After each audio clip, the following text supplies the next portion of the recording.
Согласны с предложениями прекратить боевые действия. Russian President Vladimir Putin has expressed qualified support for a US proposed 30-day ceasefire in the Ukraine war. But he says any agreement must address what Moscow sees as the root causes of the conflict. We're doing very well with Russia. A major caveat that suggests agreement could take longer than US President Donald Trump wants. Ukrainian President Volodymyr Zelensky, whose country has accepted the plan, says Putin wants to delay the truce or make it not happen at all. So what do we know of Putin's conditions for pausing the war prompted by Russia's invasion of Ukraine 3 years ago? Russia wants Ukraine to drop its ambitions to join the US-led NATO military alliance. NATO welcomes the aspirations of Georgia and Ukraine for their membership in NATO. In February, Russia demanded NATO scrap its 2008 promise to one day give Ukraine membership. It also dismissed the idea that NATO forces could keep the peace under any ceasefire deal.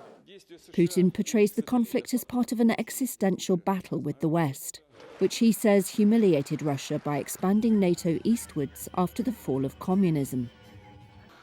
The Kremlin wants recognition of Russia's claim to Crimea and 4 Ukrainian provinces it controls. It annexed the Crimean Peninsula in 2014 and sent proxies into East Ukraine. Russian forces currently control nearly a fifth of Ukraine's territory and are edging forward. Keir Giles of Chatham House says Ukraine accuses Russia of trying to create a frozen conflict.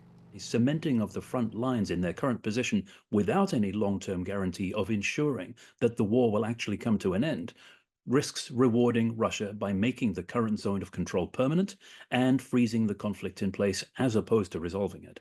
Kyiv says Moscow annexed the regions it claims illegally and that it will never recognize Russian sovereignty over them. Putin wants the size of Ukraine's army to be limited.